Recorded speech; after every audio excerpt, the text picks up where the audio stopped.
Hello, everyone, and thank you for coming back to the Mobile Gaming News Podcast. It is me again, Joe Schmo, and I am joined by the fabulous crew. That is Dr. Hollow, N12, Rudra, and Z. Say hello, everyone. Hello. Hello, everyone. Hey guys. So, today is a very interesting topic. We're going to talk about free to play stuff, but we're going to go through the usual thing. If you don't know who I am Joe Schmo. I am a Anituber and a Twitch streamer. You can follow me, and we'll have links probably in the description. I don't remember how I do this. It's been a little bit. Go ahead, Doctor. We'll start with you and do a quick intro. Well, hello. My name is Dr. Hollow. I handle the Arknights for articles for mobile gaming news, and also recently I've been trying to pick up for the website Epic 7 and Shadowverse. All right, go ahead, 12. I'm N12. I mainly covered on Memo on the website. I'm also streaming games on Twitch over at twitch.tv/N12. Rudra. I'm Rudra. I'm an editor primarily, and my specialty is non-gacha. Okay. Then Z, your go. Okay. Hello, everyone. I'm Zekma11. I do articles over Sword Art Online, MMD, Frag, Plants vs. Zombies 3, and then games here and there. I live stream on both Twitch and YouTube under Zekam11. All right, and then for me on the website, I do everything from games that have been announced by Nintendo, game reviews that I've played and seen, so on and so forth. Now, our good friend here, Rudra, has something he wants to recommend to you. And I suggest you guys listen, so go ahead and take it, my friend. Right. My recommendation for this week is Tower Princess. Now, the name sounds like very simple, but it's a super fun game just to play casually when you have like maybe 5 minutes to spare and you don't know what to do. So it's one of those downward endless runner games. So if you've ever played Downwell, you know the concept. You keep traveling down a tower while avoiding obstacles and picking up power-ups while doing side quests. And the further you get down, the more points you get, which unlocks new skins for your character. It's not any more complex than that. It's just something I find like it's a good time waster.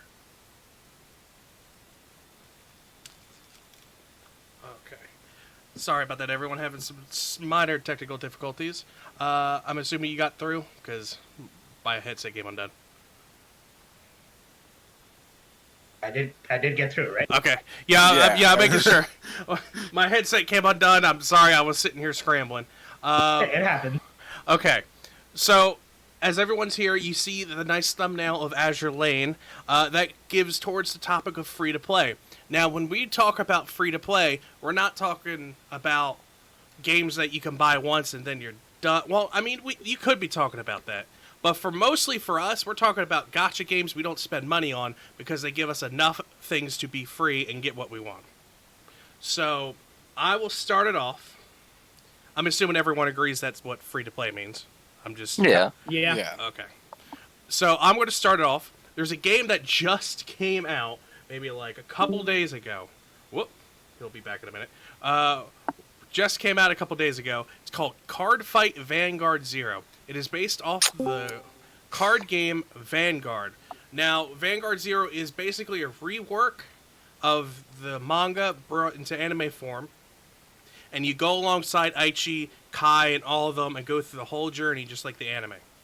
The thing with the cards, it starts off like the anime. So you have old school cards and not the new school cards. So you'll have Alfred, you'll have Lancelot, you'll have CEO Amaterasu, you'll have Kaiser, you'll have all that old school stuff. And I'm talking like super old school when the game first came out. So for those veterans out there, you'll know that Wingle and all of them are still valid in the phone game, especially since it just came to America. Now, if they did a launch program or a campaign, that if they get enough retweets and so on and so forth, they'll get a certain amount of packs for free. You ended up getting about 20 to 30 packs for free right off the bat after you do the basic intro stuff. and people have been getting a lot of good pools so they can build their own decks and so on and so forth. And they also give you a lot of currency to start off with as well, and it keeps on flowing as you keep going. So you can spend money on gems, or I think they're called light crystals, whatever they're called, which is essentially the currency, but you don't need to. They give you plenty of by completing missions, doing character fights, which is like basically tutorial fights against like the main characters. Then you can go on and cash those in for packs and, go on and so forth. So to me personally, if you're a card fight fan, or if you like trading card games in general, I would give this game a try, because it sticks to the mechanics and you can basically learn the game minus like one or two features from the game on the phone, and you can go from there. By the way, if you are a card fight veteran, they do some weird thing where every time they trigger check, the enemy's Vanguard gets plus 5,000 shield, which is really annoying, especially if you've managed everything out just right, where the power's just right, and it's like plus 5,000, you can't hit, end your turn, GG, good thing. But so also, they like to double crit you, especially the AI. So expect 4 damage to 6 damage you lose. That is my take on Card Fight Vanguard. So, like I said, I highly recommend it. They're doing a bunch of giveaway stuff right now, too, as we're speaking. We will go with 12 next. Go ahead, my good sir. So, wait, I actually, really quick, I have a few things I want to say on that, because that is good in the moment, but what if down the line when you've out of missions and all that, what if it becomes less free to play and more you have to start buying stuff? What I see, because they do, as far as I know, if they do online play, I haven't done any of that because I like the story. The story goes on for a while, and every time you complete a node or a battle or so on and so forth, they give you the gems. And I think after 10 battles or something, you have enough for a 10 pack or whatever. I forget what the exact exchange rate is. But even in the JP, I did a little bit of research. They're still having plenty of content, and they haven't come across that yet. Alright.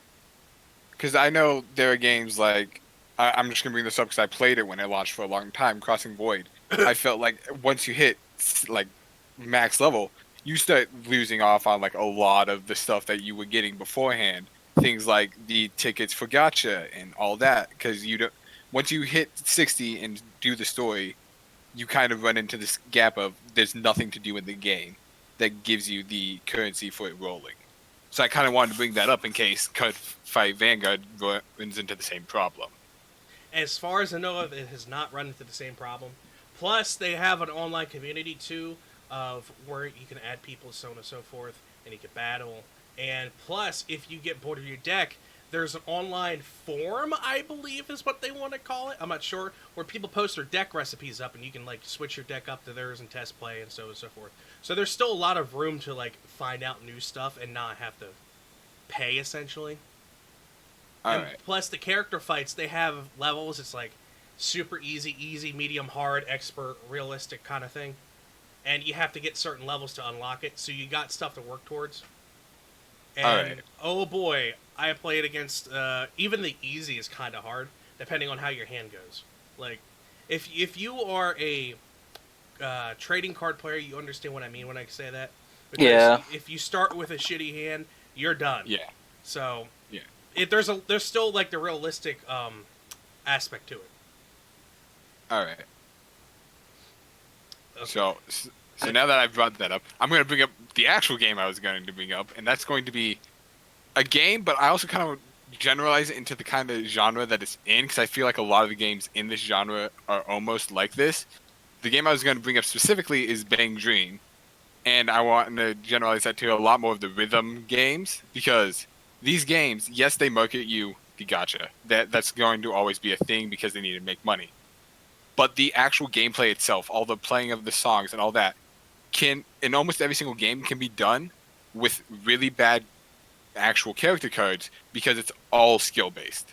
You don't actually getting the extra character cards just increases your score, which will give you somewhat better rewards for upgrading characters, but you can still do every single song on every single difficulty as long as you are skilled enough to do it.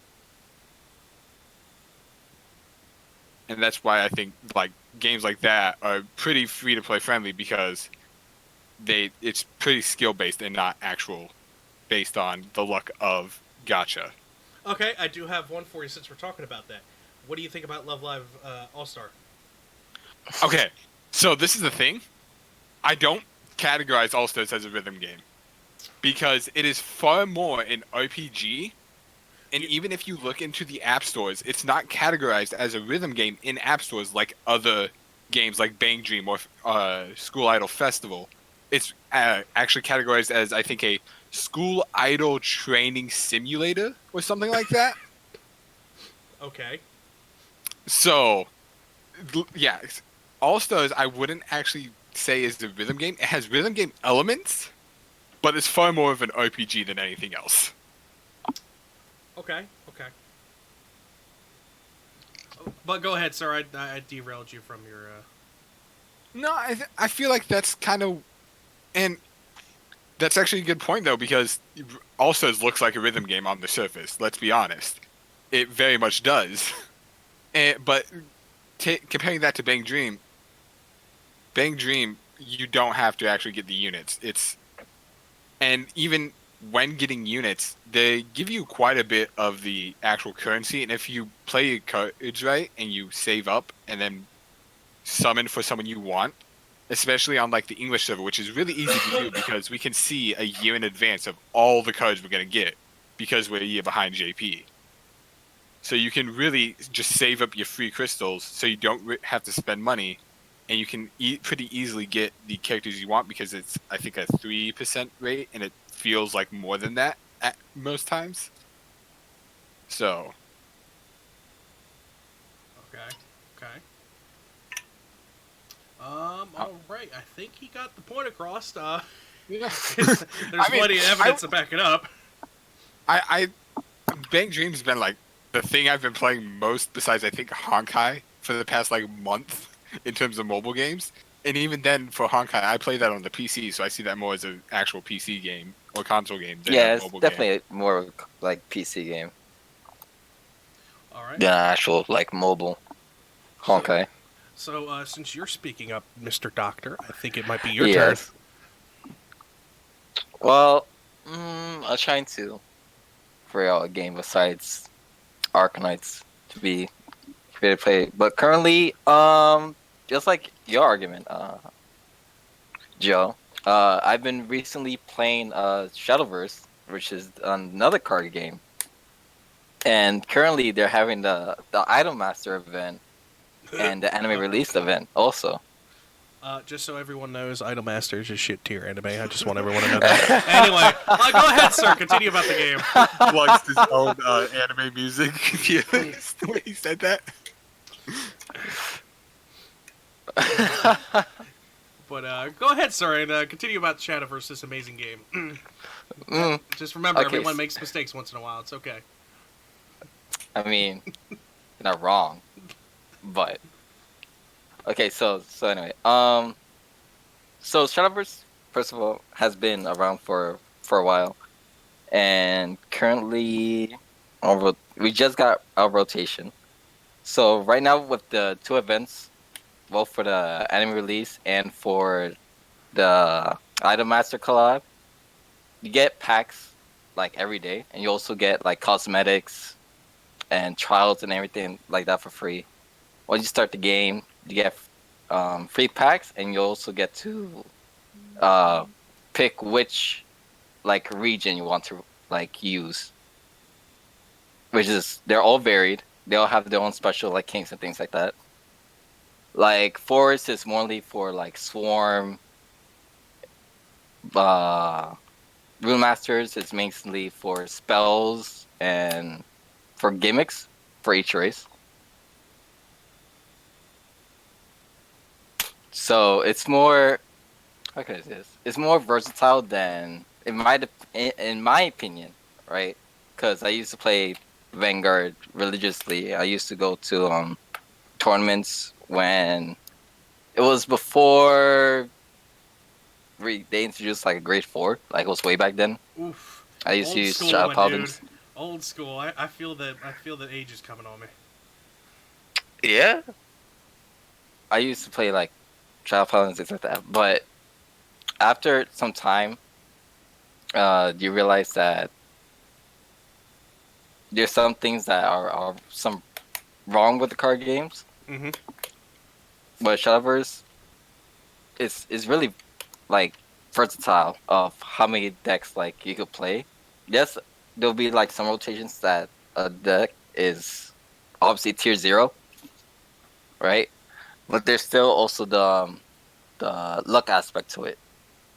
Also, we have there's a pity like system that if you get enough packs from a certain rotation, you get to like trade in your other cards and get the card that you want, and you that's also nice. get like um vials that if you just like burn cards that you don't need, you get to just make those vials to make a card that you also still need or want or to try. Okay, okay. So it sounds like to me they got their stuff a little bit more fleshed out than Cardfight does to a point.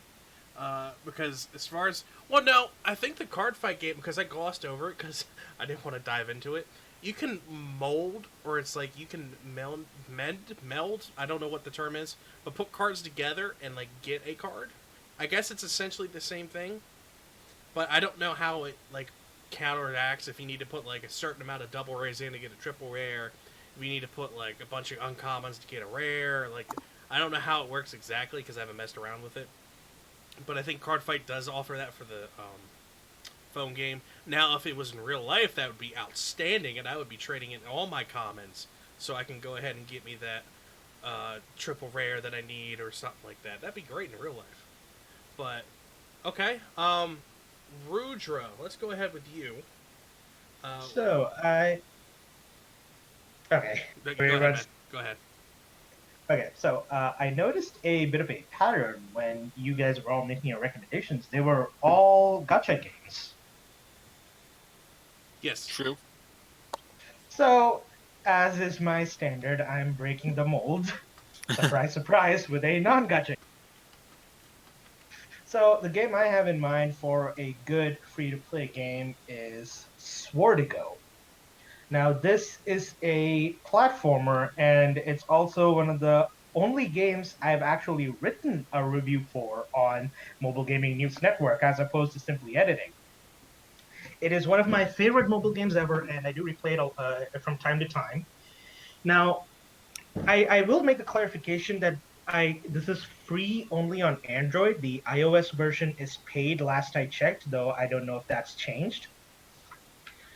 And there are a couple of microtransactions to support the developers, but they're completely unnecessary. This is a platformer that pays a very heavy homage to early Legend of Zelda games, and it's like a few hours, like maybe 3 to 4 hours to finish the whole thing. Has a few basic puzzles and some fights as you'd expect, and it's just a good time all the way through. Like it's one of those games that you play it and you know the developers really cared about what they were making. Now, the same developers, Foo Studios, have a fully paid game called Grimvailer, which I believe the first level is available to try, which is more of a side-scrolling Dark Souls inspired Metroidvania kind of thing. It's also pretty good, but it doesn't quite hold the place that Swordigo does in my heart. Like Swordigo is the full game is available for free on Android at least, whereas Grimvailer is paid. Both games are high quality, and I would absolutely recommend it. Now, why do I think this is a good free to play game? Now, other than what I just mentioned about it having only two microtransactions that are in name only, like I believe one is for a compass for the map, and the other is for to remove ads. Neither of which are necessary because this game can be played offline, so that solves the problems of ads. And you have a map available at all times, so the compass is meaningless, especially in a platformer. And sorry, I lost my train of thought there for a second. Yeah, so the microtransactions are solely there to support the developers. The game offers excellent value for the low price of free, and there is nothing predatory about it whatsoever. Like even when the ads are playing, they are never intrusive. They do not get in the way of the gameplay at all. It's only if I recall correctly when you die and they show you an ad then before you come back. So and if you're any good at the game, that'll be happening very rarely. So yeah, that's basically my recommendation of a good free to play and why I think it's a good free to play. Now, on to the topic of what makes free to play games in general. Like the gacha games you guys all mentioned earlier are good examples, but I feel that gacha inherently is not very compatible with a free to play model because they depend on people spending money for something to make their profits, and no gacha game would be kept running if there wasn't enough people spending money on it. So for true free to play, the best options are going to be games like Swordigo and little indie projects that can be found on the Play Store, the Apple Store, or demos for full games that developers put out as a tease to buy their full paid games on the stores. Okay. Okay. All right, Z, your go, my dude. Okay. Well, it's gonna be another gacha game. But I just want to talk about that a little bit because I guess it depends upon your play style. Because I mean, I'm not much of a platformer guy, so I might not find that much interesting. And I guess it depends upon the person. So I guess in a way I could see what you're trying to get at. But there's most gacha games I would argue are like strategy games. If I'm gonna be honest here. That's what it feels like most of the time. There's strategy games, and there's some RPG or MMORPG here and there, like Dragalia Lost, but just something I wanted to point out. But that's not the point. That's gonna go over the game that I'm gonna go over, which is the Battle Cast. Now I'm gonna be comparing it to Azure Lane. There's a reason why it's in the thumbnail. And I would have chosen Azure Lane, but there's some things that I like about Battle Cats a lot more than Azure Lane. So there's two things I could think of in my mind that I wanna talk to you guys about, which is the how you can pretty much farm summons in this game, which is like silver tickets. In the game, you can farm silver tickets on certain stages that can be guaranteed. The only issue is you have to use stamina, but stamina I feel like is not much of an issue. You can either wait or you can use these like flags that eventually made it so you can hold flags which have stamina and just give you full max stamina depending upon how far you are in the game. But you pretty much there's a certain chance you can either get a normal cat, which are arguably the best of the class, and then you can either get a item that after a certain point, if you max out let's say the levels of, I think it's like just general stuff like recharge for cats, how much money you earn, level of your cat tower at the very beginning of the game. After you max those out, you can trade them for 5 to get a summon ticket. And I would argue comparing it to Azure Lane. So this goes also to my second point, which is the gacha. It has a higher rate in some way. I mean, it's 5%, but you're at least guaranteed after some point to get it. In the Battle Cat system in the code, after a certain point, you're supposed to get an Uber cat. But this is random. It's very random. You can have a number of 2. So after 2 summons, you get an Uber, and sometimes it's a higher number. And people found a way to exploit this to get a certain Uber from a certain banner, for instance. They can do that and get whatever Uber they desire. But of course, it's random, and you have to retry to get it. And that is something people can do, but it takes a lot to do it, and you have to be specific. I think you have to be offline in airplane mode, if I'm correct. But if that pretty much makes it so you're more likely to get what you're aiming for compared to Azure Lane. And another thing to note is generally whenever they add a new cat to or existing banner or limited/collab banners, because this game does a lot of collabs, which we'll go over, that's going to influence a lot of people if I talk about all the collabs they've had. Trust me. But anyway, so going to what I was saying, pretty much after the last few days, there'll be a guarantee. And I would suggest this, as well as all the veteran players, save your cat food, cat food I would say over time you can collect a lot. That's pretty much your main use is to go for the guaranteed. And that's pretty much the gist is that if you really want something, you could save your cat food, but by that point you might get up to 500 summons just by farming before you get to the next limited or collab banner. Like that's how many ticket summons you can get. 500 versus only 50 in Azure lane. That's the time difference between the both, let's say in about a month or two. That's a big difference if you take the time and dedication to farm the tickets. And I might as well go over the collab banners because I know this might influence people. The collabs that we've had, and I know we just got done with one of them, which was the Hatsimiku collab, which was new. Street Fighter Fate series. That's one of them that I know a lot of people will be interested in, but they don't. The curse is not going on right now. But this is what has happened, and then it will definitely come back. Madoka Magica, Evangelion, and there's a lot more I could go over, but you kind of get the gist. This game has done a lot of collabs. We'll probably still do a lot of collabs, and has done weird collabs too. That's what the beauty of this game is. Not just the free-to-play aspect, but the weirdness of this game. Now I know Shotgun Shogun talked about this game before, and you probably heard him talk about the Battle Cats every so often. But the weird stuff in this game, plus them doing weird collabs. For example, if I can find it, the Shaquille World, which is like animals with big ass chins. I don't know if you've heard of that game, or is it? I think it's a game.